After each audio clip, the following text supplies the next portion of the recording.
Welcome to the show where ex-evangelicals watch and talk about movies. The ones we weren't allowed to watch as kids because, Satan and stuff. I'm Donovan. And I am Zach, and Jesus stole our movies. So let's get our presidential masks on and go rob this bank right after we're done surfing and get this movie back. What is that, Point Break? Hell yeah it is, brother. Hell yeah. Because no one would ever suspect someone named Johnny Utah as being disingenuous, correct? Hey, to that I say, Duncan, Idaho. Was Johnny Utah was Keanu's name or the Swayze's name? I'm pretty sure it was Keanu's name. It's also the most obvious police undercover name ever. Yeah. I'm Richard Dakota. Wait a minute. My name's Bill. Bill Montana. Literally, the capital of Montana is Billings. Like, do better. They go that route. My name's Albany, New York. Wait a fucking minute, this guy. My name's Dick Columbia. That just sounds dirty. That's a different movie. So, what film are we here to talk about today? Sorry, sir. I took a swig of my giant bottle of Gatorade there. Oh my god. We are here to talk about the very wonderful Pokemon, the first movie. Or is it Pokemon 2000, the first movie? How's it pronounced? I don't know. Does it have different names? God damn it, isn't there like 7 semicolons in this freaking movie? Pokemon, the Pokemon movie. 2000, the movie. Pokemon, the first movie. MewTwo Strikes Back. Okay, yeah. So, and I only saw it listed as Pokemon, the first movie. Yeah, it's got the National Lampoon's Loaded Weapon Part 1 treatment. Yeah.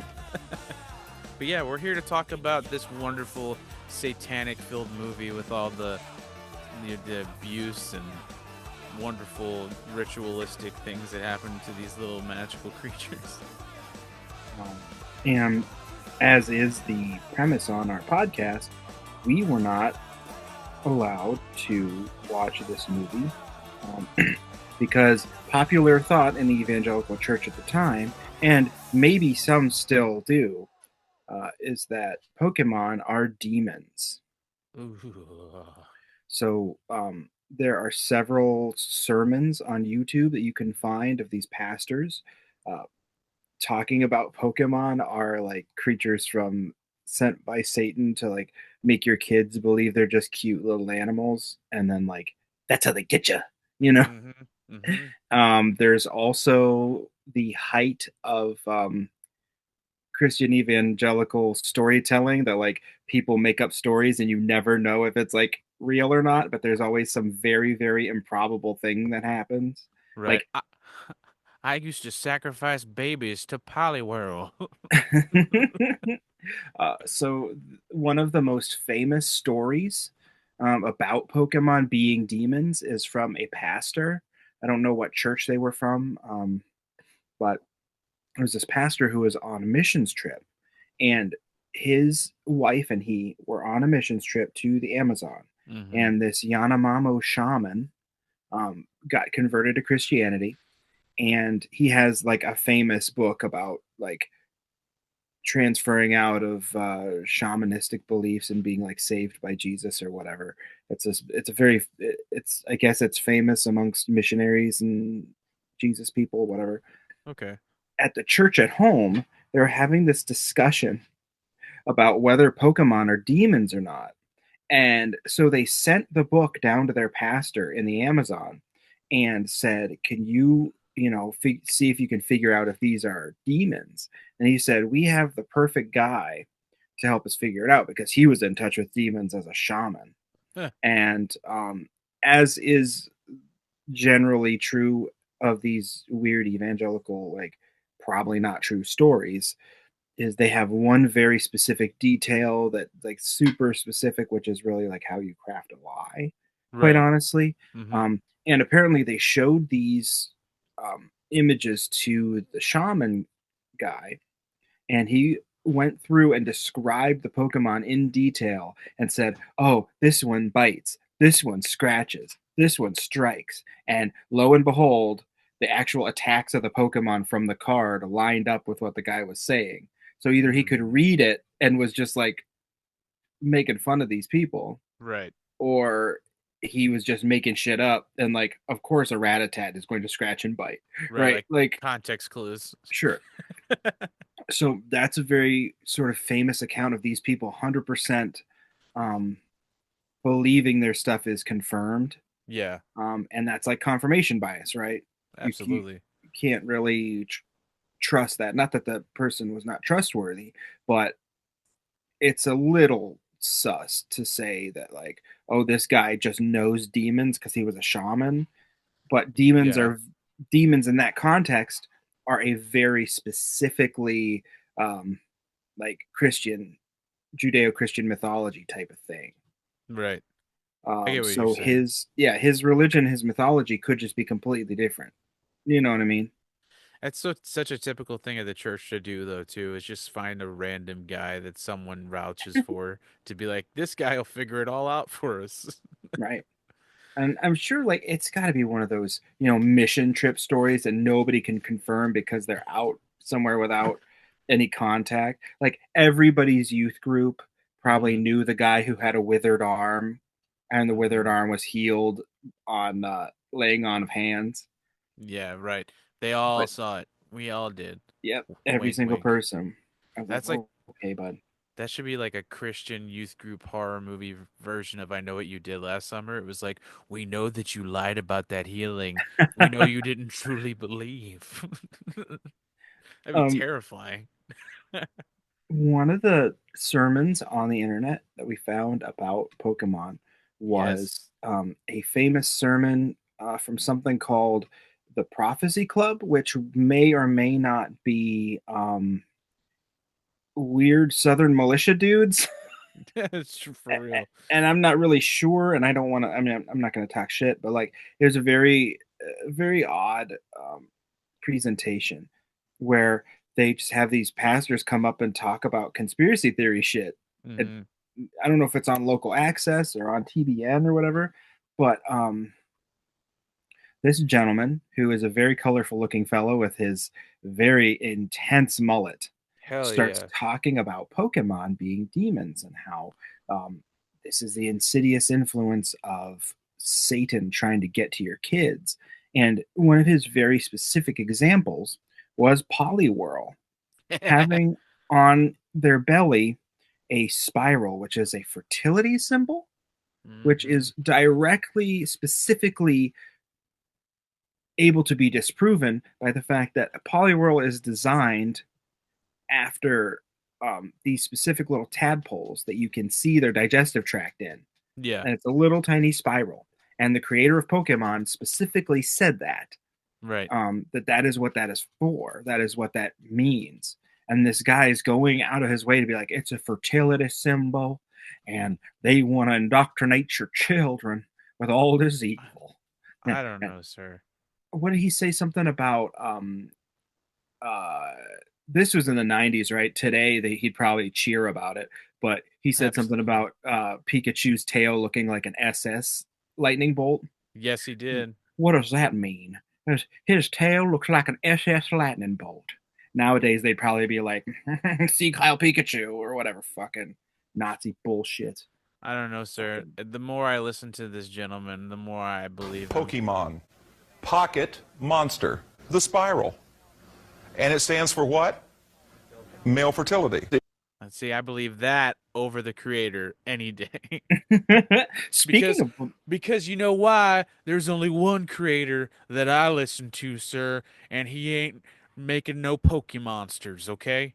He's up in the sky with his little baby Jesus waiting for us to come home. you know who else can manipulate a bunch of little creatures and make them fight each other for their own gain and amusement? Jesus Christ. Jesus Christ, It, indeed. Speaking of believing this pastor over the actual creator of Pokemon, um, one of the accounts that I found online, and I don't have, we probably should start like citing sources or something or putting it in the show notes. Hmm. But one of the things I found was a completely falsified interview with the creator of Pokemon, where someone went through and created a fictional interview in which this gentleman said, "My parents were Christians, and Pokemon was created to be the complete antithesis of their worldview." Um,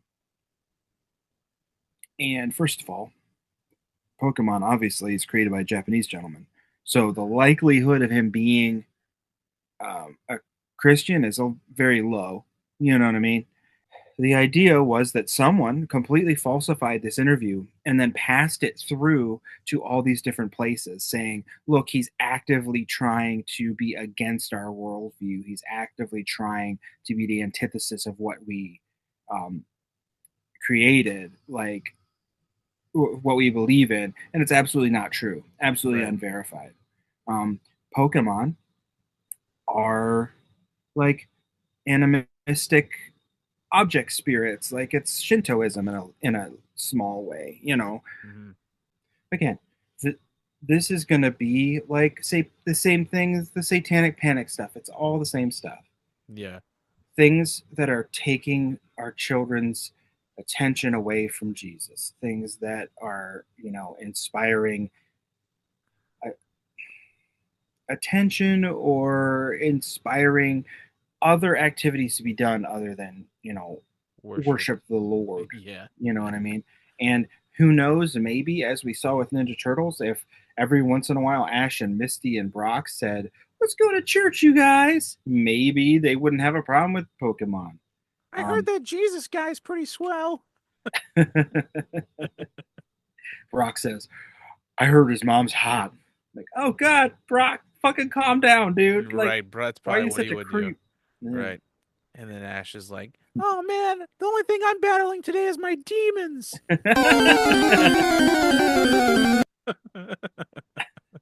Brock says, "Well, she's still a virgin."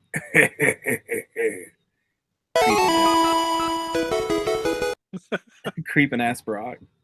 Yeah, Brock is a problem. That was my Um, one of my favorite things I saw. I found this article called "Our Pokemon Demons." It was mhm. on spiritualwarfare.blog, and it was Blah. a lot of that was it was about that and animism. Mhm. So that was the biggest problem that this Christian site had. I didn't even know what animism was. It says is foreign to many Westerners and Americans, but dominates the majority worldview.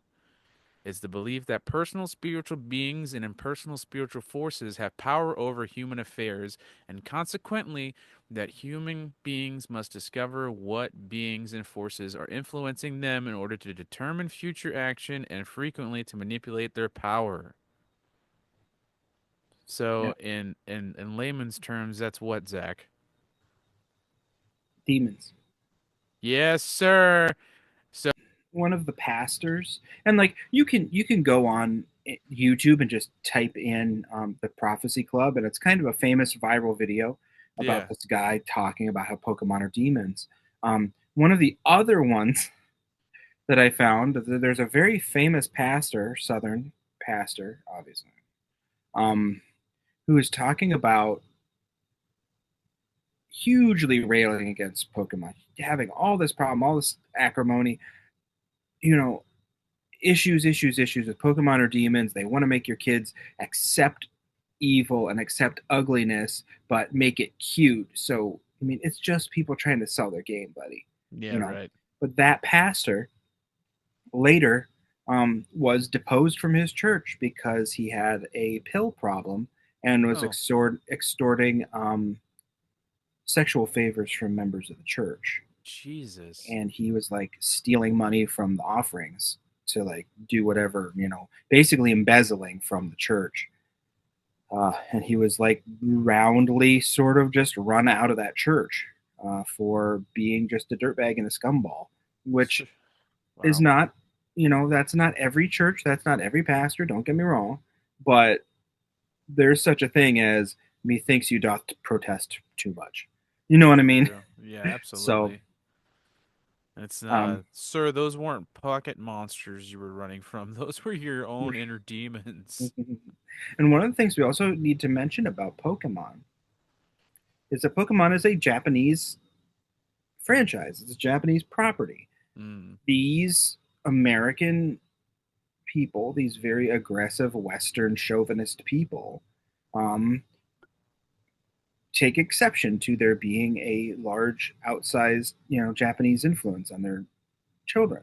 And we've seen this before when the outright rejection of Eastern philosophies and the outright rejection and demonizing, literal demonizing of anything that is not theirs. And right. like they will directly say Eastern philosophy Yeah. as like it's a pathway to the devil. Why? Because your shit's so good. I don't know, dude. Like, and like I imagine that probably part of it is that in the 90s Pokemon was such a huge deal, Right. and these people who were so insular, and the internet wasn't a thing yet. You couldn't contact somebody across the world with two clicks of a button. Right. These people were so insular and so like shelter among their own communities, didn't understand or didn't have the knowledge or the patience or the compassion maybe to imagine that somebody else's stuff isn't antithetical to their worldview, just like Yeah. your worldview is antithetical to everybody else's, and your constant victim narrative, and you're constantly complaining about everybody wants to destroy you, meanwhile enacting undercover political policies to make the entire government do what you want and follow your religion. So everybody Man, else is doing that, everybody that's else is doing that, but through the media. that's not undercover the shit they're doing now. Oh, not That's anymore. no, But not back in at the all. 90s, it was. Oh yeah, absolutely it was back then. I think it all goes back to what you were saying before, though. If there was a little bit of sprinkled, like Christianity in there, like mention of a crucifix or something Sure. small, even, that they would have been like, "Oh, it's Christian. Oh, okay, we can use this for whatever we need to use to start using it in sermons, start doing all that shit. The way that they appropriate everything that has any kind of mention of that stuff, they wouldn't have had a problem then. But the fact that it was taking up time and energy away from God is the biggest problem for sure. Oh no, our children are being brainwashed by the wrong thing. Right. And as we all know, our old angry, gross neighbor racism shows up. It happens time and time again. It's just part of human nature, apparently, to just be shitty to other people that don't look exactly like you. And No, not at all. That's definitely taught, and we know where it comes from most of the time. It's yeah, usually comes from home. from home or, I don't know, church groups. Yeah. Because you don't decide to burn a cross if you don't already think a cross is a very, very large icon in your social system. You know what I mean? Who does that though? Bad people. The bad people do. Yes. Who is that Pokemon? It's racism. Who's that Pokemon? It's the Grand Dragon. Oh God, no. It's David Ducarion. Oh no. Um, It's our president. it's our president and unelected officials that have no business being in our political system. It's Elon Musk. Oh, let's get the fuck out of this hole. Yeah, okay. Yeah, it got real dark real fast. And we might not be able to allowed to say this shit in several months' time. You never know. This episode might get pulled now. Yeah, because we dared question the theocratic regime. Our whole fucking show might be gone because we question Christianity. Yeah. Well, all these. Nah, I don't want to talk about that. I really don't want to talk about that. I don't even, quite honestly, I don't even think that this Supreme Court that is so in their pocket, I don't even think they can backbend into thinking that's constitutional. No, there's no way any of this is, and I don't, and it's so blatantly obvious. I don't understand how it's not smacked out of his hand yet. I don't know how somebody hasn't just run in there and just punched all these people. I Just punch, I just just fucking punch them. screamed, "What are you doing? what? Because you see like all these people in Congress doing it lately. They're just like, what Yeah. the fuck? I'm like, somebody do it to him. I love that somebody showed him the Time magazine thing of Elon behind his desk. He was like, no, no. And he just looks down. He's not happy.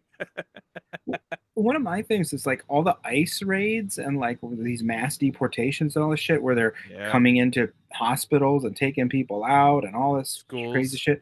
Why doesn't why don't people just say no? You know what I mean? Like, just no. I'm not going to do that.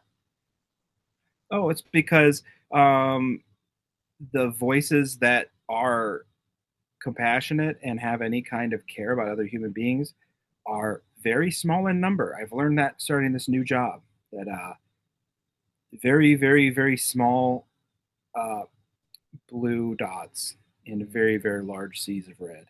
And those I get what seas you're of red saying. are so intense and so angry about some of this stuff.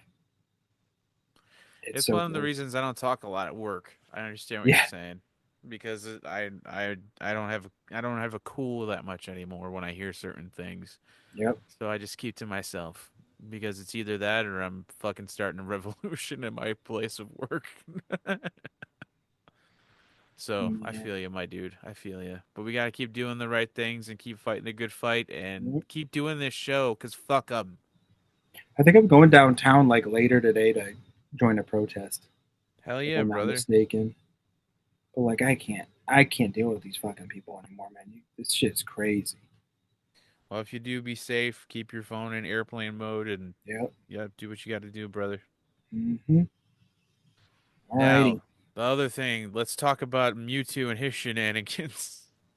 And before we jump into this movie, we have to ask ourselves one question. Who's that Pokemon? It's It's the devil. it's Beelzebub. There you go, hand. Hand hand. An unstoppable new enemy. We dreamed of creating the world's strongest Pokemon, and we succeeded.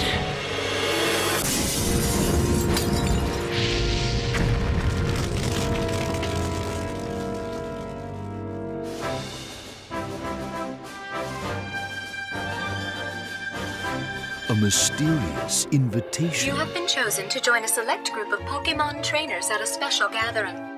sets Ash and his friends on a dangerous voyage to confront a formidable Pokemon. Humans may have created me, but they will never enslave me. The clone shall inherit the world. You can't do this! I won't let you! The strange, wondrous tale of the boy who stands against one of the most powerful Pokemon of all. The reign of MewTwo will soon begin.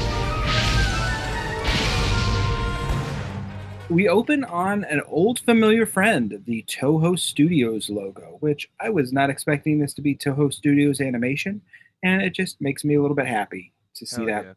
that old familiar logo. An expedition makes its way through thick jungle populated by Pokemon and a mysterious floating mystery boy tailing the explorers as voiceover narration tells us about someone wanting to clone the legendary Pokemon Mew and the ancient civilization that may have worshipped said Mew. Gorgeous matte paintings are happening here. This is proper big budget animation. It looks absolutely gorgeous. Like you would want some of this stuff on your wall. Yeah, know, it's like if you straight could up, get it. straight up Ghibli. Oh. I always confuse the way to say it, but you know, it's beautiful, and it also made me think of like how like a lot of TV shows, animated shows, when they're made into movies, and you can see that upscale and budget of all the Mhm. shadows and stuff. So beautiful. I love stuff like that because, of course, Pokemon was originally a Saturday morning cartoon, and now they got those shadows and those blends. Those blends, baby. Those shadows, baby. Um, the team investigates crumbling ruins, finding a fossil of a Mew. So focused on their work that they don't see the very obvious still living Mew very obviously floating all around their dig. Yep. Voiceover guy says he wants to clone a Mew to unlock the secrets of life itself. which sounds sus as hell. Maybe just chill, dude. Like, the rules of consent for Pokemon are already really sketchy as it is, and you're just gonna like completely clone a new being and say, "I am your father, weird Mew." I love how that's not actually talked about a lot, like the ethics behind the Pokemon idea at all. Right? Just like you're beating the shit out of them, putting them into like a submissive state, then locking them into a ball till they're ready to come back out. Are you gonna be good? Yeah, it's gross. It's a little gross. And then they're And you just got your other ones that are already in your Stockholm syndrome to help get them in the same fucking boat. right. And it's like, oh, come join our little weird family. Like, no, they physically beat them into submission. Every fucking Pokemon master is just they're running their own little cult. That's all they Yeah. are. Gym leaders are the worst. The hardest part is finding matching tracksuits and Nikes for that size for all your tiny little Pokemon. You're right. And then you got to find a place to have your pork chop dinners before everything goes down. What the Squirtle comes up and like Ash and Misty and Brock are just hanging out, and the Squirtle comes up with a little plastic bag with a paper towel wrapped in it, and he goes, "I brought you something, Master." Oh no. And Ash goes, "Oh, what'd you bring me, Squirtle?" And he goes, "I castrated myself for you." Like, oh god! And then all the other Pokemon look at him like, "That sounds like a wonderful idea." And they all just pull out little scalpels, and they're like, "No, They're like the aliens from Toy Story. no, no!" Ah, the claw. All of the Pokemon go to sleep at the same time and think a comet is going to take their spirits to Xenu or whatever. Yep. And if you're not hip to the knowledge, that's all Heaven's Gate stuff. Mm-hmm. The cults, all of that was. Ash's actual name is Ash Applewhite. His name is Ashwell-White. Ashwell-White. We cut back to lab stuff in gorgeous 1990s anime style of scientists sciencing, test tubes bubbling, DNA sequencers sequencing, and probably some international law breaking as we see inside one of the machines. Mewtwo is huddled in on himself, having an existential quandary. And I say to myself, same, bud, same. I've been having an existential quandary since 2016. I feel you, dog. I feel you. I've been feeling it ever since I was waiting for the world to blow up at the end of 1999. Nothing's been great. And it got worse at 2012 when the world actually ended, and this is just a simulation. You guys! Yeah. And then 2020 is when we tried to break out of it, but we just ended up making it worse. Oh my god. But I also have to say, it's not a 90s movie or a 90s action film or sci-fi film if there's not some dude floating in a cylindrical tube. Oh yeah, that's definitely a thing. Got I blame wires you, and- George Lucas. George Lucas. Why, Yeah, for Carbonite? Back to tanks. Oh, yeah. Mhm. I was going to say Carbonite. That was a little backwards. That'd be like the opposite, right? You're just stuck in a hard thing. Mm-hmm. I'm over here stuck in a soft thing. He's over there stuck in a hard thing. It's a thing, you know. We're like two opposites over here. There's a guy in the, just bubbling in the fucking one thing. He's like, I'm just glad that's not me. That's all I know. What happens if you have an itch on a part of your body? You can't reach it because you're sealed in carbonite. I can itch anywhere on my entire body. You In know fact, I'm gonna touch my penis right now. Boba Fett's banging on the glass. Knock it off. Knock it off. Disgusting. You know how many flies have landed in his mouth while he's been stuck in there? I'm good. I got glass around me. Just stewing in his own juices. But yeah, like that's a thing in the 90s, right? Everybody's got a tube. Everybody's got some sort of weird cylindrical device that they're locked inside. Mm-hmm. Hell yeah, man. Street Sharks got transformed inside of a tube. Mr. Freeze's wife was dead inside of a tube. Yeah. Who else was in a tube? I can't remember off the top. Zordon is in a tube. There's a strange. Zordon is a tube, baby. No, Zordon is apparently a very strange little wrinkly man stuck inside of a tube. Wearing his pajamas. Pay no attention to the man within the tube. You see his feet floating right below his projected head, and they're just like, He's "Meow." kicking them. Yeah. He's dangling them. Doo, doo, doo, doo, doo. The probably unethical cloners talk about Mewtwo not having consciousness like all the other clones, to which Mewtwo wonders about the weirdo humans, because he clearly has consciousness. The little girl, spirit, astral projection, floating consciousness, whatever, talks to Mewtwo, saying that they have to be a person because they can speak and think, and all the test subjects chime in telepathically. Outside in the lab, the sketchy scientists muse on the nature of telepathy. And again, I have the note, what an absolutely beautiful movie. And I- this is like that 90s anime where there's so much detail going on, and like there's like lights blinking in the background, there's machinery Yeah. turning. It's like, oh yeah. Give me Hell that, yeah. give me that. Yeah. Those old school anime lens flares. hmm And you hear like the little twing. Dude, I had the chance to see Akira on the big screen Ooh, a couple nice. years ago. I think they were just playing it during COVID to get people in the movie theaters. And me and my friend went to see it, and I had never seen it on a large screen. Yeah. And it was just a thing of just beauty. I haven't seen Akira since I was like 11. I have it. I like got a like 4K of it. I want to watch it again so bad, but I like never have the time. Or when I do, I forget to. You know what I mean? I hmm have such a long list of shit I need to catch up on. But no, that's cool. I want to see fucking Princess Mononoke on the big screen. Oh yeah. I love that movie so much. That and Porco Rosso, but Mononoke is my favorite. I love that movie. Can confirm Akira is way better to watch as an adult person than as I like a bet. teen, because you're like, what the hell's going on? This is incredible. And then watching it as an adult, you're like, okay, what the hell's going on? This is incredible, but I can kind of understand what's happening. Right. And I have more feelings now. Yeah. And that story is huge, but they cut it down so much to fit in a movie that like Okay. that's kind of why some Because of it it's a is book, right? inexplicable. Yeah, it's a longer manga series. It's like Right. I think 10 volumes or something like that. Holy shit. Yeah, I and they're gotta like look big into and that. thick guys. Inside the tubes or the consciousness or, the construct dimension or whatever, the clones talk as much as Pokemon can. And Scientist Man reveals that he's obsessed with cloning his dead daughter, which sounds pretty freaking ghoulish. You guys, by the way, like I know we're working on our own thing, but on my off days, I've been, just cloning my kid.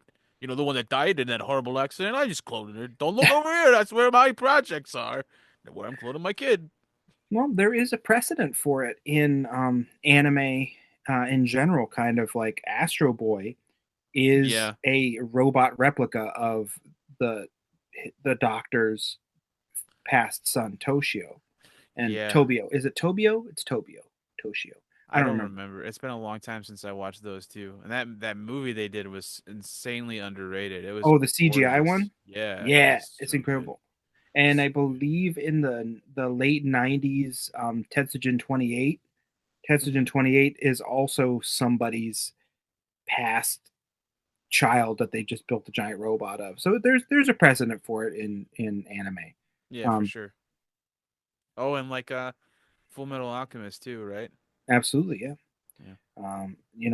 That's a theme. You don't want to lose something so bad that you're willing to completely pervert the original construct of the thing that you wanted to preserve. And Right. I think it's a very good point. You can't hold on to things. You cannot let things metastasize and ossify into just being something gross because you loved it back in the day. You know what I mean? And I think a lot of people would be wise to take that advice and understand themes and things when they see that properties being adapted from their favorite things are changing one or two things, and then they just want to go on the internet and scream and cry and act Uh, like babies about it. I hate that so much. Even if I recognize like that I don't like it, I can recognize that I might not be the audience for this thing anymore. Sure. You know what I mean? Or this way Absolutely. they're doing this interpretation. It's so easy to recognize stuff like that when you have a rational head. Yeah. And you're not out here screaming and crying about diversity is literally the devil. Like, go away, dude. Like, Yeah. what the fuck is your problem? I have to include them? Oh no. I'm gonna cry. Bastard. Fucking bastard. I gotta include the snowflakes. I'm gonna cry. um, the where are we at? Oh, the scientists discuss casually how some of the clones may die, but some may survive. No big deal, super cash. And Amber, the captive consciousness of Scientist Man's dead daughter, takes Mewtwo into her mind palace. Hell There's yeah. some really cute stuff about Amber teaching Mewtwo about general life things and how things feel. And I think Mewtwo does cry at one point, and she's like teaching him what that crying means. Mm. And as I'm watching, I'm thinking, I think I'm a way too old for this. Like, I'm almost 40. Like, this is a children's movie, and this shit is so like, it's so twee and so cute at this point. Hey, like, man, it's teaching life lessons, all right? God damn. I guess that's fine. The other Pokemon start to fade away one by one, their spirits passing on as Mewtwo looks on, and then Amber begins to follow. Mewtwo losing his new friends and any connection to the world outside his tube. And as they all fade away into nothingness. And I hate this. Why are the Pokemon crying? I'm far too unstable to be watching all this emotional shit happen. Like, just punch somebody. Like, I can't watch this poor guy lose his friends that he just had. He's trapped in a tube. Oh no. Just tears in my beard, baby. Tears in my beard. That's what beards are for, is to catch those.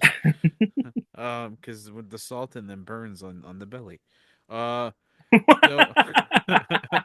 So, are they dead? Did they die in their tubes? I assume so, yeah. Didn't so So or fucked. they lost the electrical charge that made their consciousness facsimile or whatever. So they're just dead. They're So they're gone. dead, yeah. That's so fucked. And especially since right before it happens, there's a doctor like, look, man, they might all die, they might not. Yeah. Some of you may die. That's but that's a chance I'm willing to take. exactly what was happening there. That's unfortunate for Mewtwo. Now he's all alone in his floating tube again. Upset by the death of his friends, Mewtwo lashes out psychically, but the doctors dose him. Not cool. Alone in the dark, Mewtwo muses about why he's here and who he is, and it's really kind of heartbreaking stuff. Oh my Off in the God, distance. yeah. Like, Oh yeah. that's- He Huh? feels so alone and he feels just so isolated because he is in a tube, but still, he just doesn't know who he is or what he is. And you're like 6 years old or 7 years old watching this, so fucking confused. Like, oh my God, well, I'm also feeling this. I never saw this. I would not have been allowed to I saw see this at my at all. friend Mikey's house. That's how I saw this. It was like a morning before we went to school, and his parents dropped me off sometimes. And he watched Pokemon in the morning, but he was watching the movie, and I was like, "Oh my God!" Oh my god. But I thought a lot of it was boring. We'll get into those parts later. Because a lot of it is boring. Who thought this movie was okay for small children? Like, this is not a small kids movie. This is like a 15-year-old person movie I also with would like to. small kids stuff in there. I would also like to petition to start calling murderous children children. Where did that come from? You just said children. Oh, did I? Yeah, Children. you were like children. I was like, Village oh, of the Damned. yes, man. Full They're of just children. little like Chuckies. Children of the Corn. Children of the Corn, baby. Malachi. Off in the distance, the living Mew responds to Mewtwo's psychic calls as a voiceover talks about the mysteries of life. Mewtwo wakes up, older now, and probably deeply unwell for being trapped so long. And Scientist Man, having seemingly forgotten all about his daughter, is now all about human technological progress. Which seems like, if you were willing to clone your dead daughter, don't you think you'd care more that she wasn't able to be cloned? I don't know. No, he just give up. He gives up fast. And this is the first kind of time I have in my notes that there are some tone problems here. This is a very serious film about meditation on like existence and personhood and agency as a living being in the world with a bunch of silly kiddo bits tacked onto it. It just seems like this is actually two different movies that they just kind of tacked together. It was And probably written by a bunch of different people, right? More yeah, than maybe. likely. And there was one guy that was like, I'm gonna make this my magnum opus. This is gonna be my swan song. There's gonna be dead clone kids in this and everything. This is he was one day away from retirement, hmm and He's like, he had I'm to gonna write put this my movie. legs up right when I'm done with this one. Scientist man's drive and ambition about the testing and nature of Mewtwo's existence angers the Pokemon, and he busts out of the lab amidst fiery destruction. Mewtwo blasts the lab and all the scientists off into oblivion, now the most powerful Pokemon on Earth. Hell yeah. A totally creepy dude lands amid the wreckage of the lab, telling Mewtwo to trust him and he will help him master his abilities, which is a very genuine, non shady at all proposition, you know. This is a metaphor for when you're at the lowest points of your life, the devil will show up with gifts and be like, hey, give me your soul and I'll give you what you want. And if you do it, you go to hell. This is a metaphor for that. So, see, it is a Christian movie. Yeah, sure. I won. It's also a dirty, rotten leftist movie, as it says that all rich people want to control the world and ruin everything. Aw, poo, you How, found the true meaning. how horrible leftists must be to know that rich people are destroying the earth. Mewtwo is obviously a brand new person and hasn't lived through late stage capitalism like us, and doesn't hasn't learned the very very important lesson to never trust a rich person. Just don't do it, Mewtwo. On GP, you know, Yeah, don't trust a unfortunately. rich guy. Later, in yet another lab, Mewtwo gets some sick ass armor, which I was like, oh damn, that's rad ass armor, dude. I wonder if he's gonna have that armor for long. He looked like No, fucking Frieza, bro. yeah, but it nerfs his powers. And Giovanni, the rich guy, has an evolved form of a Meowth, which I don't know the name of the Pokemon, but it's a very cool looking Pokemon. I don't know You just why I got wrote that down. I just thought it was cool. you just got screamed at by Alec. I don't know. I don't know Pokemangs. I really don't know. A Jolteon? Is a Jolteon a thing? I know there's an Eevee and a Vulpix. We're making it worse. Um, I I have a know friend that's a very big into Pokemon. He's probably screaming at me too. Clefairy, Jigglypuff, Clefable? I know that's a thing. Togepi, There's a Nidorino and a Nidoking. Cubone, Bone. Cubone, Bone, Bone. Uh, yeah, item Sandrill, We're not helping our case at all. Gyarados is Diglett, an Onyx. Coffee, Wheezing. Coffee, Coughing, Coffee, wheezing, and Snorlax. and Pikachu, and Squirtle, and Bulbasaur. And now we have successfully summoned the Charizard. devil, and I smell sulfur in my basement. We got you. All listening have done the same thing. Congratulations on your new roommate, Satan. Who's that Pokemon? The devil. Oh, I don't think I'm supposed to be here, you guys. I was just chilling in the seventh circle and showed up in your basement. What do you got there in your hand? What are you gonna throw that at me? Oh no, it's a Pokemon. Oh no, I've been captured again.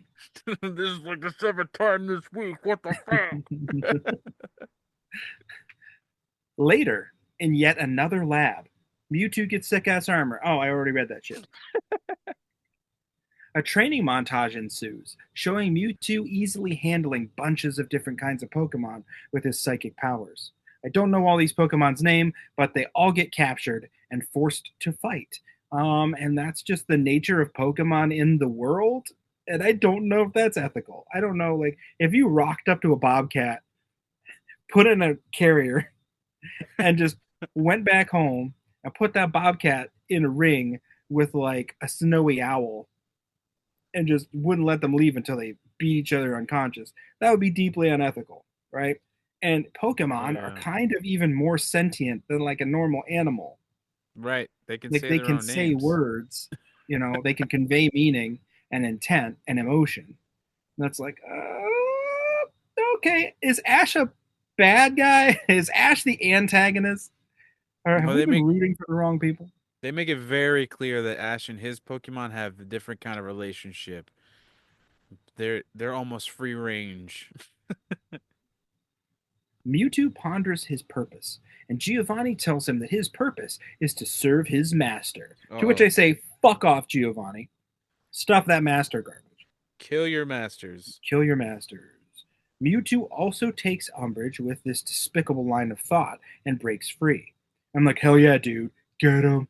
I Get love him. Mewtwo's voice too. Mewtwo's voice is awesome. Yeah, it's all deep and sonorous. Mm-hmm. I will be the master of all Pokemon now. Mm-hmm. Alternate voice castings for Mewtwo, James Earl Jones. Oh, there you go. Not far Alternate voice casting for Mewtwo, one Ronald J. Perlman. off. And he could just be like, yeah, I'm over here going to rule the world. You're like, oh, God, read my audiobook, Ron Perlman. Ron! I love Ron Perlman. He's my Ron favorite. Perlman's amazing. You funning me, son? It's one of my favorite lines of all time. You funning me, son? Hell yeah. Mewtwo returns to the original blasted lab, saying he'll purge the world of all opposition and the world will be his once more. Now, 20 minutes into the film, we finally get a title card, a jarring tonal shift, and a plucky voiceover reassuring us that yes, our familiar protagonists are in this movie after all. Ash. Thank God. Yeah, because I'm like, what are we watching? It's just like this poor Pokemon being abused and then taking all the wrong lessons from these abused people and abusing people and like becoming an abuser himself. I'm like, I thought we were watching a fun Pokemon movie. Where's Pikachu? Right. And as an adult, I kind of appreciate the ballsiness of like putting the title card that far into the movie. But as a kid, it's Sure. definitely confusing when that card never comes up. You're like, are we sure that we're watching this? And then it finally does. And thankfully, that guy comes in to tell you. Because I can tell you right now, I was going to turn this shit off. As a 7-year-old, where you're like, where's my fucking Squirtle? You son of a bitch! I was came not here having it. specifically to see Eevee, and there's no fucking Eevee in this film! God damn it! I'm looking for some fire types, some water types, and some earth types. You can keep the fucking water types. I don't like that shit. They scare me. What about ghost type Pokemon? Oh, I'm cool with them. I like the spooky shit. Haunter, I barely knew her. Oh!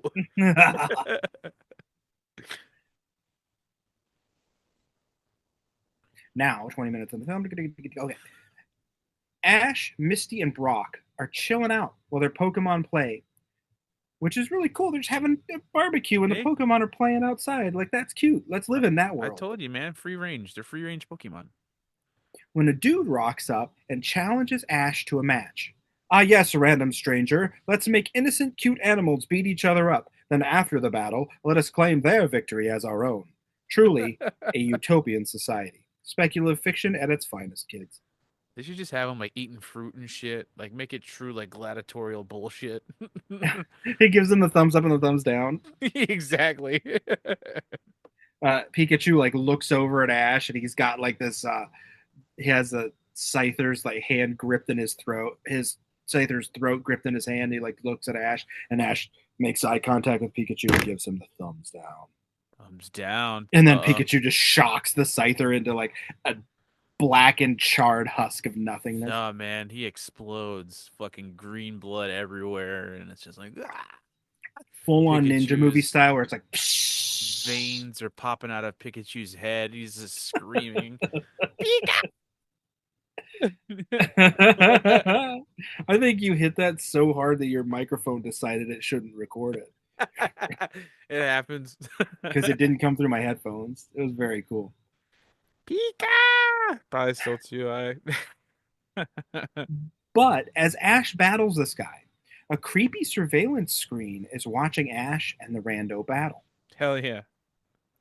At least Ash is nice to his Pokemon, I guess.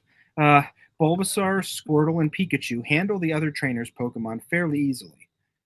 He left us outside. I got to have barbecue 5 minutes ago. I'm very excited. He changed my water yesterday. It was the first time in 6 months. The surveillance screen, it turns out, is our hero's arch nemesis, Team Rocket. When they argue in a silly manner, saying they're supposed to be stealing rare Pokemon for their boss. As above, a camera attached to a flying Pokemon watches our heroes, and a shadowy figure demands an invitation of something be extended to Ash. Man, it's so shitty how they treat these Pokemon. It reminds me of like the Flintstones. It's a living. There's a little bird inside the remote that pushes the button for you.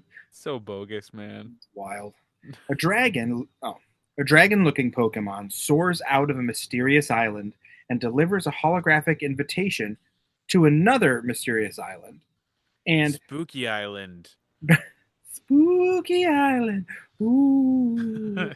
And Brock totally creeps on a lady that he never met. And it's really gross. Pump the brake, Brox. Like, pump the brakes, Brock. That's a little nasty. He's like, oh, who's that lady? And you're like, oh, no. You don't know her. You never even met her. Anytime a female pops up on screen, he just like, they do like even the animation where like his knees go up and he's like, ah! Brock's just going to get Master Roshi style nosebleeds at some point. He does. I remember. Does he? Yeah, and he has like the tears even when he like sees a really pretty girl. He has like those wavy tears coming down his cheeks. And he's my God. Master Roshi was the worst, bro. Dude, Master Roshi's a sicko. I was playing Kakarot, the game. Mm-hmm. So my son was watching it, and he was like really digging it because it's the action. It's very action filled. And Master Roshi said something, and he's like, "Oh, who's that guy?" I was like, "We'll talk about that another time." Don't worry about it. He's really creepy. Yeah, it's oh god, I love Dragon Ball so much. Team Rocket, for their part, sneak an invitation to the mysterious island on their own, and a shadowy master of the hologram lady is revealed to be MewTwo, who uses his powers to make a storm happen, canceling the ferry that will take a bunch of trainers to the island. The angry trainers are all obstinate, stuck in the ferry terminal, and some even say that they'll swim out to the island because not even your own personal safety is more important than making your little spirit animals kill each other. The ferry terminal ladies warn them that even if they make it in the storm, the Pokemon nurse on the island has gone missing. And Brock creeps on the picture of the nurse's missing person poster. Oh my god. And like, Brock's got to be on some kind of list, right? Like, absolutely. He's creeping on the hologram. He's creeping on a picture of a missing person. Like, the lady's missing, dude. And he's like, she's so pretty. Like, you fucking gross dude. Like, ew. Oh, God. I'm sure anytime something nefarious happens to anybody, he's probably the first person they talk to. He just has like a wallet full of like strands of hair. Oh, yeah, probably. This Nasty. one's from Nurse Jenny. This He's got them hidden in his Pokeballs. Oh, yeah. What's probably. Brock's Pokemon? An Onyx, right? I think so, yeah. His starter's an Onyx. So he has Onyx like take all these strands of all these women's hair and like hide it in his Pokeball. Onyx wears a wig made up of all the women's hair. No. She's just a weird, different, discolored, shaggy mess. All right, Onyx, we're gonna cuddle now. It's bedtime. Oh God. Where are you poking me? I'm the little spoon. I'm the little spoon. I thought Onyx was gonna be like, where are you poking me? Oh no. no. Not very comfortable.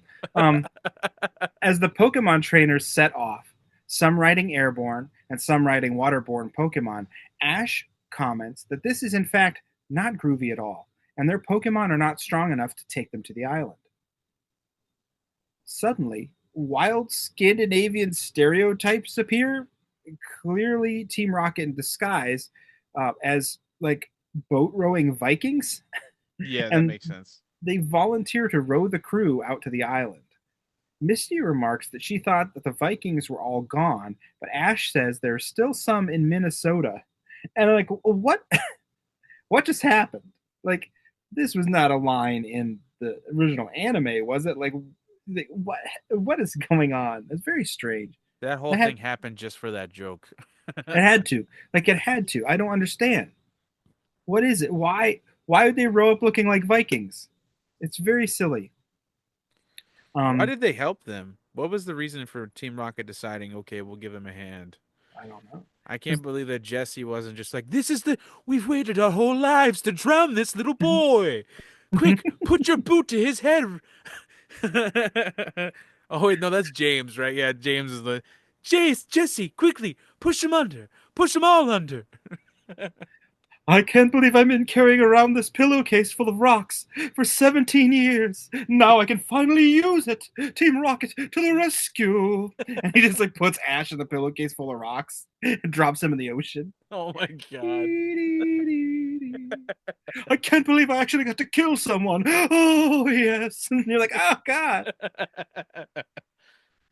The boat, the boat that they're riding gets swamped by a large wave, revealing that the Vikings are in fact Team Rocket. But before a fight can break out, the boat capsizes, dumping them all in the drink. Misty, by far the most rational and capable of all of these clowns, summons a Staryu, and they speed right through the surging waves towards the island. The crew lands and meets a creepy lady who says that her master awaits them. One would imagine that if somebody took such umbrage with a master-servant dynamic, they would not do it to someone else. I'm just saying. Yeah, right. Right? Like, MewTwo's like, I don't know. This seems a little convenient, actually. I am no one's servant. I'm like, well, maybe she's a human. Maybe that's how he's justifying it to himself. Like, Yeah, right. it's an inversion of the current, state of the Pokemon world, or Arceus. Is the world called Arceus, or Arceus is before that, like prehistoric Pokemon times? I don't know anything about Pokemon. I don't even know what you're talking about. Or Arceus is the name of the god of the Pokemon or something. I don't know. I don't know. I don't know anything about Pokemon's. Ruby, Fire, Silver, Diamond, baby. That's all I know. Crystal. Pikachu. We see like a bunch of lunatics. Yeah, I don't know what the fuck I'm talking about over here.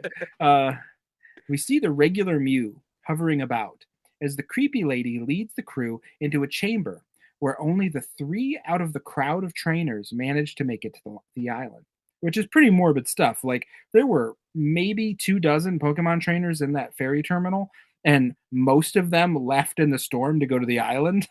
And like, there's only 3 people there. You're like, oh my god, they're all just dead.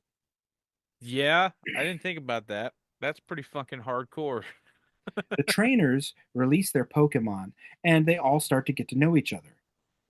They just kind of hang out until the lights cut out, and Mewtwo descends from the ceiling like a total boss. Hell yeah. And he's like, I'm gonna make all of you fight. Elsewhere, Team Rocket has washed up on the island, and they're now in the castle. They're being tailed by the original Mew, but they can't catch full sight of it, which is silly because Team Rocket are by far the most idiotic people in this entire story, and they're the only ones to have caught sight of the Mew. You know what I mean? They got a good eye for Pokemon. They're just not good at stealing them. Mewtwo, now revealed to the other trainers, says that he will soon rule the world, and everybody freaks out that Mewtwo can talk, but like, Jesse's Meowth talks just fine in full sentences. So like, What are the rules? And Ash can clearly understand Pikachu when he just says Pika, Pika, Pika. Like, they have full conversations. So like, what are you talking about, guys? With him, I feel like it's mostly in the way he says it. You know what I mean? Like the enunciation and the inflection and stuff. I think that's why he can understand Pikachu. Like, same with R2-D2. I don't think that, like, fucking Luke can actually understand R2-D2. I think he just understands the inflection of the beeps. Well, you know what? I don't know. I always thought he could. I don't know. Maybe like the Force helps him understand it, or he's just really good with robots. I mean, that's why I always thought it was. His dad did build C-3POs. His dad, my daddy over there built that gold guy, but nobody remembers it. It's not a thing that anybody likes. Right? There's like all these adventures, but nobody remembers the adventures. I don't understand. It's wild. It's like, just because he didn't have robot clothes on, they forget he made them. It's like they made it up after it actually happened. You know what I mean? I don't know. Very weird indeed. Anyway, you guys gonna come to my pod race this weekend? As long as there's no sand, everything is gonna be fine. That's cool as long as there's no sand. We're on Tatooine. What? Oh, I forgot about that part. We gotta go to Geonosis. Over there, Geonosis. Geonosis is also largely a sand-based planet. I've totally I forgot. I forgot that. Oh, it's Camino. It's Camino. We're gonna go to Camino over here. No sand in sight. It's a water planet over here. I'm thinking. How you doing? As my newly found friend would say, Misa in big doodoo. Oh my god. Bantha poodoo. I hate sand. That sounds like a reason to kill a whole bunch of things. Yeah. I hate sand over here. It's gritty. It gets everywhere. You know what I mean? It gets in your butt crack. It gets in your toes. I hate it. I killed them like I slaughtered them. Slaughtered women and children. I killed them like animals. I hate them. I fucking hate them. You know what I mean over here? How you doing, Padme? I walked up those fucking Tuscans. I'm like, bing bong, fuck your life. God. And your sandcastles. All of your sandcastles. Oh, you sandcastles, you fucking sand crawlers. I'm gonna find some Jawas. I'm gonna put a Jawa on a fucking pillowcase. I'm gonna swing it against this mesa over here until these Jawas don't move anymore. Cause I'm gonna kill everything. Cause I'm a killer. You in your pillowcases. Fucking pillowcase. It's a multi-use instrument. Don't bother me. Anybody who listens to this that knows Zach personally, he's not allowed to have fucking pillowcases. Why is a pillowcase all crusted with human brains? It's just weird. It's weird. It's fucking weird over here. Okay. Now in my brain forever, Anakin Skywalker is going to have a very funny Bronx accent. Hell yeah, man. It's a long way to be. Yeah. I can't remember any Anakin lines, so I don't know. I was gonna make some lines, but okay, some Anakin lines. You turned her against me. was oh no, he was like, I find your lack of faith. It translates to Darth Vader too, right? So yeah. Like, I find your lack of faith disturbing over here. He shows up, he's like, Grandma talking, how you doing? And then fucking Obi-Wan's got a higher New York accent. You've done that yourself. I did nothing. I got the fucking high ground, Anakin. Don't do it. Don't jump. Don't fucking do it. Don't jump there, man. Don't you fucking do it right now. No. It's Obi-Wan Kenobi has the fucking Chicago, He's over here like, that got the high ground, Anakin. Don't you do it. Don't you do it there, man. Every time I do that, I slip into Boston. So I can't do the Boston. I don't know. I don't know. It's easy. It's easier to do this right here. It's just Peter Griffin. You just gotta do a Peter. Ew. You gotta what now? You gotta do a Peter. You fucking what, man? MewTwo grabs one of the trainers telekinetically. It passes him away. MewTwo grabs one of the trainers telekinetically. Now we're back in our film, obviously. MewTwo grabs one of the trainers telekinetically and tosses him against the wall, inciting a battle. The trainer instructs a Gyarados to attack MewTwo, who bats the Gyarados away with little to no effort. He claims that he's now the ruler of Earth, and all of this was just to get very powerful Pokemon to the island. Elsewhere we've been bamboozled! Oh no! I can't believe it! This very creepy mission, this very creepy hologram, and this very creepy island isn't all a setup for some evil guy. That doesn't make any sense at all. No. Elsewhere in the castle, Team Rocket stumbles on a clone Pokemon. Elsewhere in the castle, Team Rocket stumbles upon clone Pokemon in tubes, and the movie picks on itself with a "Who's that Pokemon" bit, like it's straight out of the show. Like they literally see the same silhouettes, and Team Rocket stops and goes, "Who's that Pokemon?" And I was like, "What? Why is this in this movie?" Because it's funny for the little ones, I guess. Because something has to be here for the little kids. Because this is a very, very serious movie. As the bumbling villains activate the Pokemon replication machine, they learn about the gimmick from the beginning of the film. So, like, now our bumbling idiots know more than our heroes. Like, but it doesn't pan out for anything. There's no switch. They're just still idiots. They're like, I think that oh, was I think that the only reason they did that was it was the only sensible and easy way for us to also like see the story move along without the story moving along, if that makes God. sense. You know what I mean? Sure. Without spoiling the rest of it to the rest of the characters, and I don't know. That makes sense in my head. Hmm. Over in Mewtwo's big chamber, he explains that he'll destroy the world and make a new one, and all Pokemon who work with humans will be destroyed because they're debased. Ash, because he's a child, challenges Mewtwo to a match to see who wins, to possibly stop the subjugation of humans and Pokemon alike, which wasn't very clear. And how are you just going to be like, I'll force my friends to fight you, and we'll see who's really going to subjugate humans and Pokemon? They're like, oh my god, okay. Pikachu's like, you got this one, buddy. Yeah, go ahead over there, pal. Go see him. Go see that guy. Here's a stick. I'm gonna go sit over there. You're doing great, bud. Oh no, now I know how you feel. He's getting the shit beat out of him. I got some orange slices when you're done. Below in the cloning chamber, the clone Pokemon are awakened: Blastoise, Charizard, and Ivysaur. Oh shit. For a homie who takes exception to the subjugation of Pokemon, Mewtwo sure seems to be fine with it when he's doing it. I wonder what that's like. A Pokemon Stadium is revealed, which we just had a Pokemon Stadium here in case someone challenged me to a duel. Okay.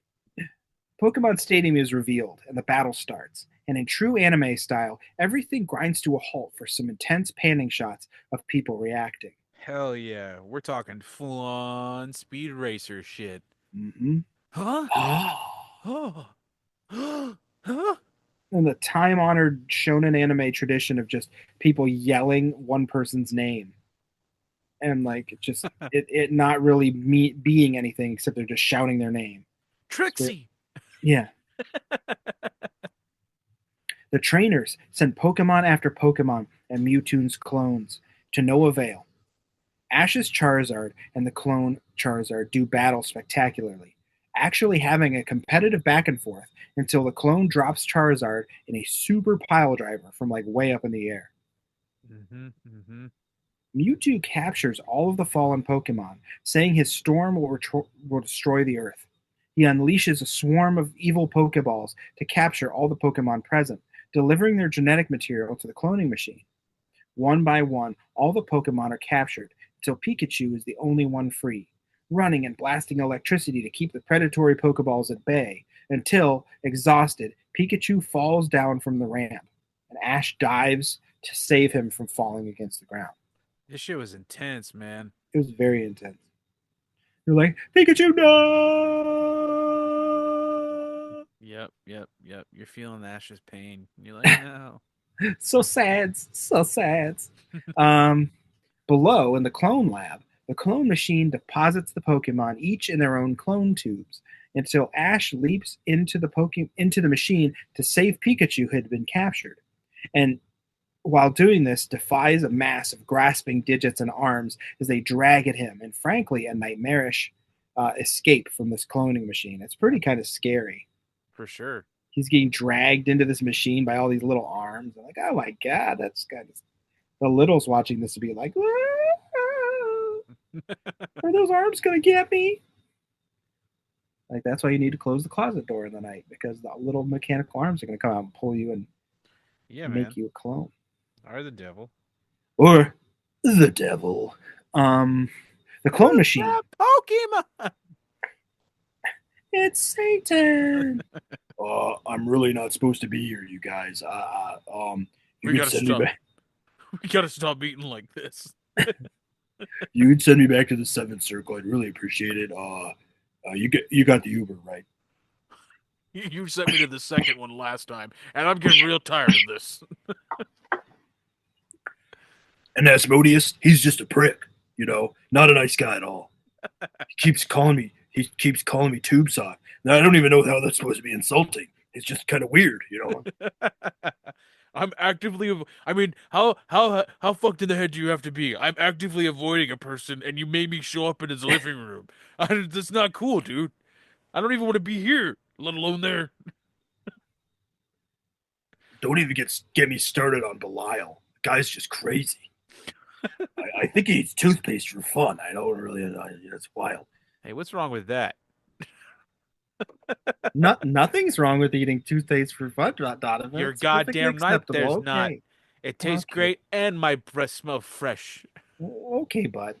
I hope you don't have a sick tummy from that. What? Stay safe.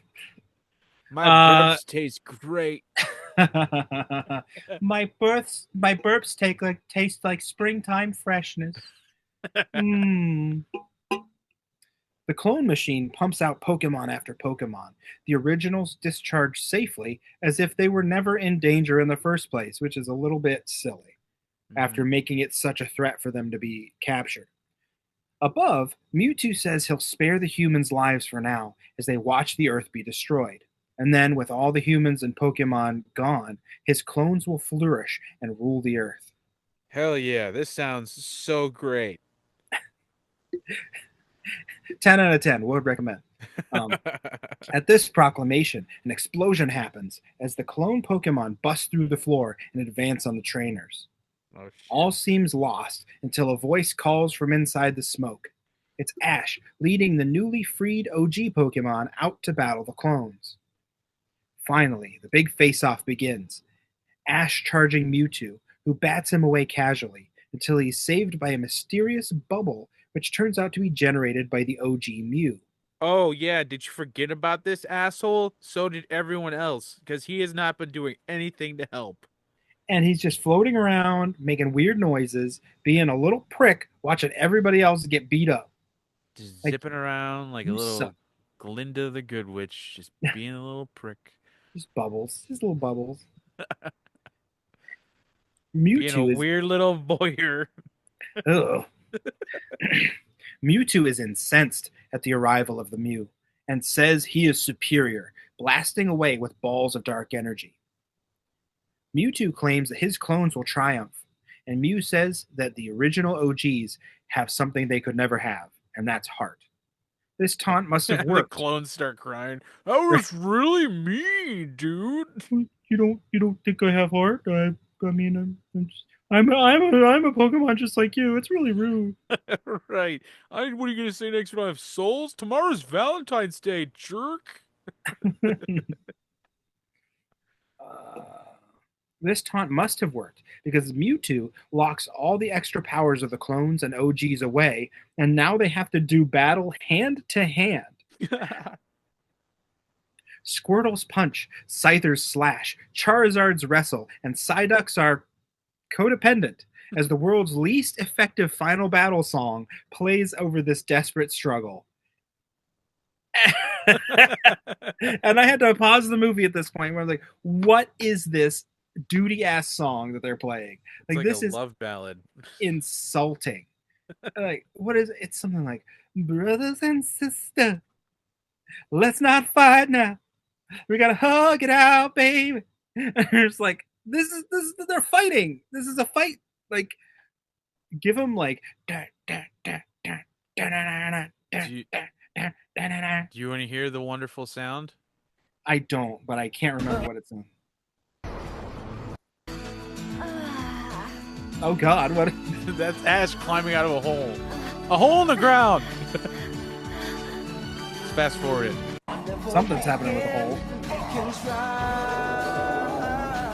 This is your final battle song. Love of my brother.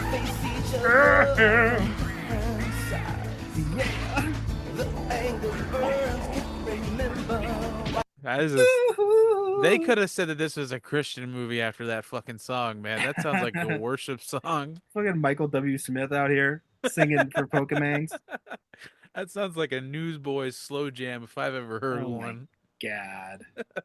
How perverse. Brother, my brother. But instead, It's sang by Michael McDonald. My brother. And the scene. Oh, shit, my brother. We can't be two Monchamps liking each other. We're coming to much of the fall. So swallow bottle, on the scythe. One Ivysaur to another.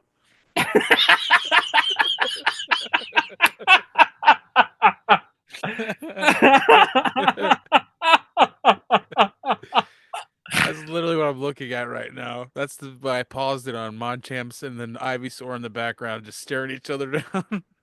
What a bit said long ago. Oh, man, you don't like me singing, huh, buddy? My dog does not like my Michael McDonald impression. No, that's okay.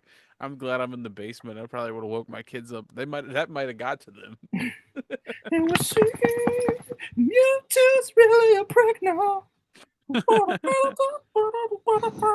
I don't understand why Mew just sat around while we got the shit kicked out of us.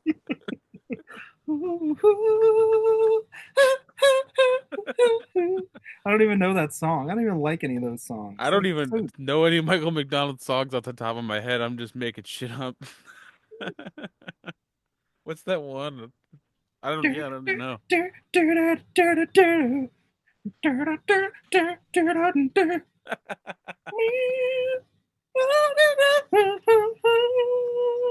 Oh, I think I know it. Oh my god. Okay. You can cut all of that, please. I'm only gonna cut that last part. I want to die. The beat. I'm gonna be doing that the rest of the day now. Pikachu, why won't you come for me? Oh no. Been here for 45 minutes flicking this fucking thing and nothing's happening. God damn it. That's what she said. Yeah. Why don't you cover me? Oh, ew.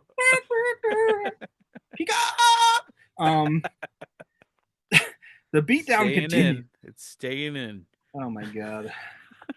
The beatdown continues as several Pokemon fall in defeat. Human onlookers growing uneasy and commenting on how wrong it is to make Pokemon fight and that fighting is wrong. Yeah, watching Pikachu slap the shit out of the other Pikachu made them realize maybe this isn't great, as Pika's literally falling to the fucking ground going, Pika, Pika. It's horrible. You guys, your entire culture is based on forcing Pokemon to fight. Like, how is this any different? Just because they're knuckle dusting each other? Like, there are literal hand-to-hand combat Pokemon. Like, do people cry like this when Hitmonchan and Hitmonlee like beat each other down? You know what I mean? They're standing on the sidelines right now, like, what the fuck? What's the big one with the flappy ears? I think he's got 4 arms. There's a Pokemon with like 4 arms. He's like I don't remember. Beatdown guy. Like, that's a hand-to-hand Pokemon. That's a fighting type Pokemon. Oh, like, I know who you're talking about. He's blue, right? Yeah. What are the rules? You know what I mean? It is. Here it is. It is Machamp. Machamp. Machamp? Machamp. M-A-Champ. Machamp. Machamp. He's Machamp. He's my champ. He's your champ. He's everybody's goddamn champ. And that's the bottom line. You know what? Can I get a hell yeah? Hell yeah. Hell yeah. That's a perfect guy to voice Machamp because he's even got the little blue shorts. I'm over here with my blue shorts and my 4 arms, and I'm ready to beat the hell out of somebody, stomp a mud hole in them, and walk it dry. And that's the bottom line.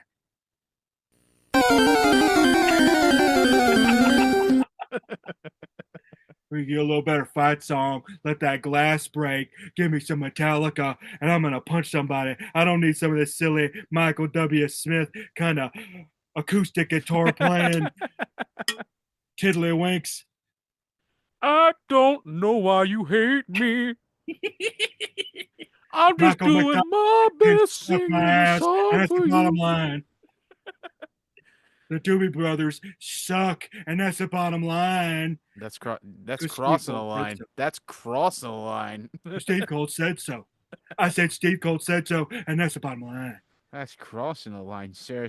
The Doobie Brothers are a national treasure. We have completely lost any semblance of what What this happened? movie is. Yes, we are in the weeds. Above, the OG Mew fights Mewtwo in a spectacular anime fashion, full of flashing lights, blasting lasers, balls of energy. Like it's peak good, like energy battle stuff. Mm-hmm. Elsewhere, Ash runs to stop the Pokemon from fighting. The clone and OG Pikachu's beating the ever loving stuffing out of each other as he begs them to stop. The Pokemon, however, fight on, not stopping, possibly even carrying on to the death. The trainers cannot stop the battle until the two Mews fall down into the arena, knocking everybody out. Yeah, man. This shit was so gnarly. This is like Dragon Ball Z level, Mm-hmm. like laser beams and the energy balls. It was intense. Meanwhile, Very Ash fun is stuff. down at the ground just being like, "Hey!" And when they fall on the ground, Ash runs toward them, demanding they stop their fight. And he gets blasted with energy blasts from both sides, falling to the ground as Pikachu runs to his side, crying at the pain of his fallen friend. As we now see that Ash is slowly turning to stone after the onslaught. Shock after shock after shock gets delivered to Ash by his little yellow buddy, but he remains turned to stone. The heartbreaking display makes all the Pokemon in attendance and makes all the Pokemon in attendance, OG and clone alike, begin to cry. The magic of the tears of the Pokemon altogether not only disperses the psychic storm that Mewtwo started, but also resuscitates Ash and helps Mewtwo to finally see the error of his ways. Mm.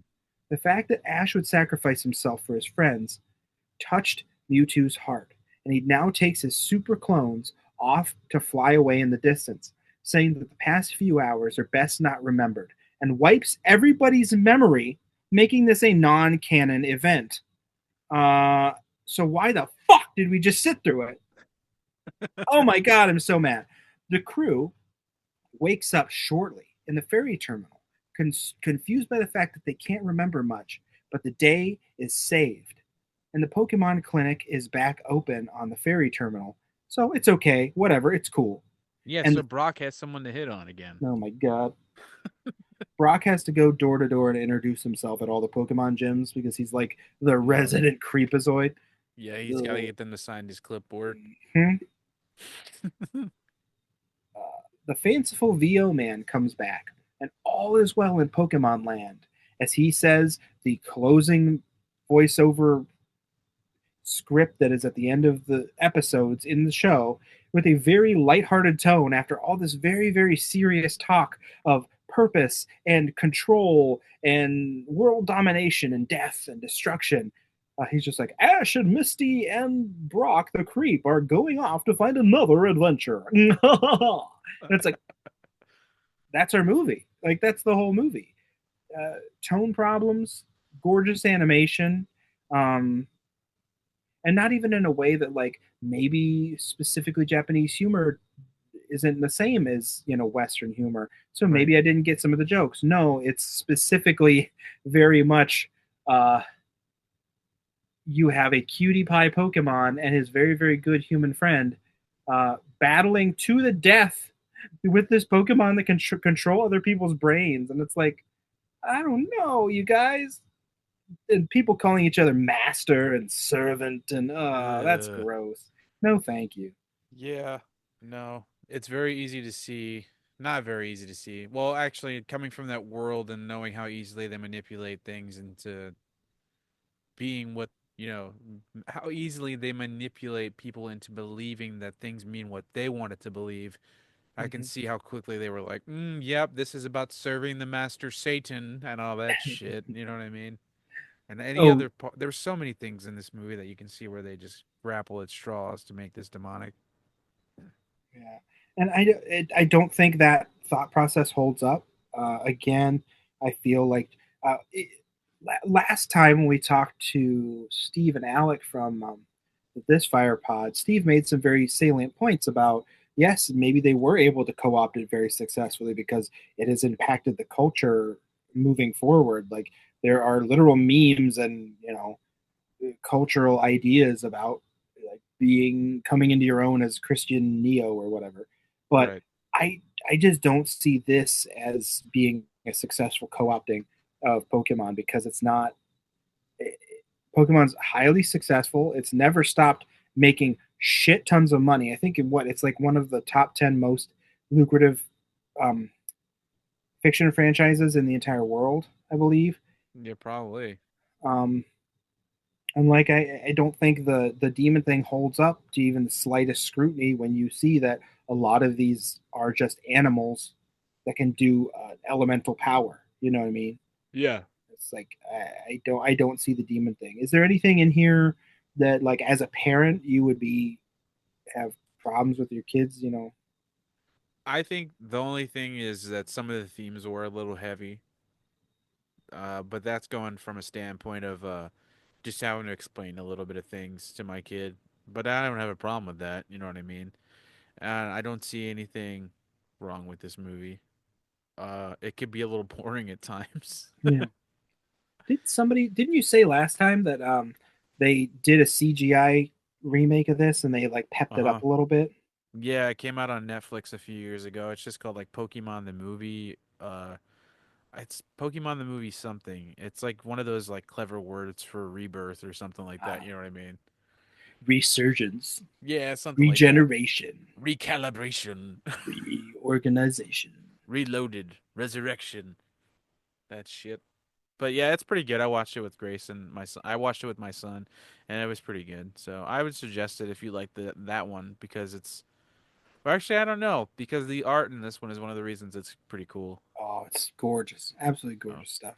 I love that. I love like anime machinery and yeah, like old school anime lab equipment and stuff. Oh, yeah, like all those old 80s giant robot anime where everything's so hyper detailed and hell yeah, oh my god. Oh my god. So that's our film. hell yeah, brother. I don't Well, think it's a successful co-op thing, and I think that it falls apart under scrutiny, just like a lot of things that Christian philosophy is built on. If you really think about it and put it through an interrogation, it doesn't hold up. unfortunately, though, I think we can both come to the conclusion that this was like, uh, successfully kept away from a bunch of kids because of Sure. Christianity. You know what I And mean? maybe it should have been. Maybe the people who are making literal billions of dollars off of Pokemon don't need literal billions of dollars, and maybe find something else cool to play with. I guess I don't know. Well, Um, that goes to our whole discussion that we had that didn't get recorded about how billionaires shouldn't exist to begin with. So yeah, we can have that conversation another time. yeah. I feel like $100 million is the cap. Like you can reasonably say, $100 million, that's a rich guy. You know what I mean? After Yeah. that, your shit just gets recycled back into the pot because like you can't do anything with more than $100 million. You know what I mean? Or if you have to have a lot more than that, pay a fuck ton of taxes. Mm, It should be fine. That's not going to hurt you to have to pay some yeah. fucking taxes instead of finding ways to not only get tax cuts but get some kind of refund. And you're a $1 billion company. Like what the motherfuck, dude? You're right. I'm so upset about a lot of things right now, and that's like number 19 on my list. But it's up, but it still makes me mad.